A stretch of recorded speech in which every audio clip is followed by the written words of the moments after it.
James, the burly trucker with a thick, grizzled beard, was driving down the lonely Colorado roads again in the dead of night. His Peterbilt 359 rumbled softly, cutting through the cold and empty darkness. The only sounds were the soft hum of the engine and the whispering wind. Exhaustion was still a constant companion, but the road was the one thing James knew well. It was well past midnight, and the road seemed to stretch into forever. Out of nowhere, a small figure darted into his path. James slammed on the brakes, skidding and narrowly avoiding hitting the child. He stopped the truck with a jolt and jumped out, the biting cold of the night hitting him like a slap.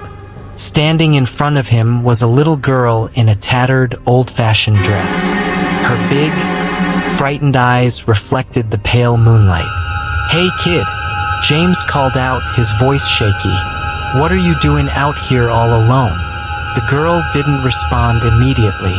She just stared at James with a sorrowful, almost otherworldly look.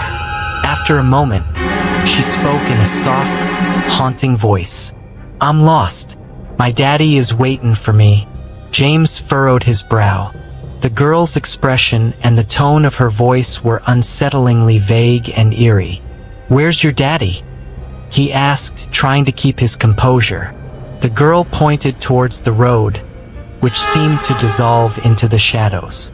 "Over there where the old farm used to be." James hesitated.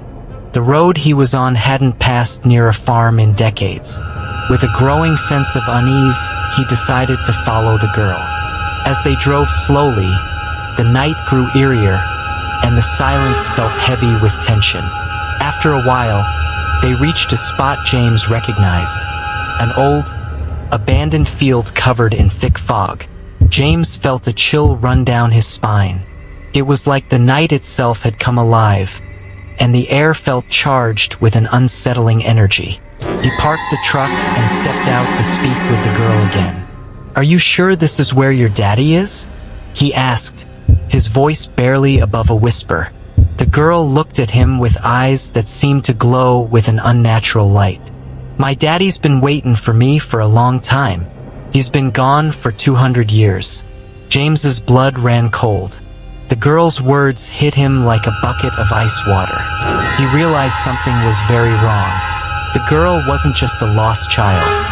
She was tied to something far more sinister. "What do you mean?" James stammered, taking a step back. The girl began to fade, her form becoming translucent.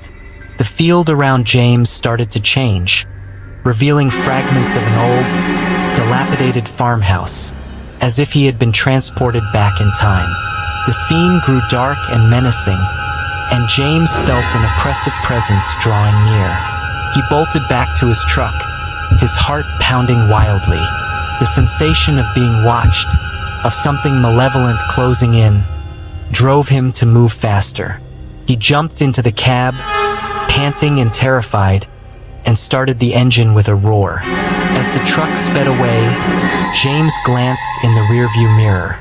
The girl and the farmhouse had vanished, leaving only the empty, silent road. He kept driving, not stopping until he reached the nearest town. The fear still clung to him, and he didn't dare stop until he was far from that place. James knew he'd never be able to drive down that road again. The memory of the ghostly girl and the ruined farm would haunt him forever. What had been just another stretch of road on a map had turned into a chilling reminder of something dark and mysterious, something he was glad to leave behind and never try to understand.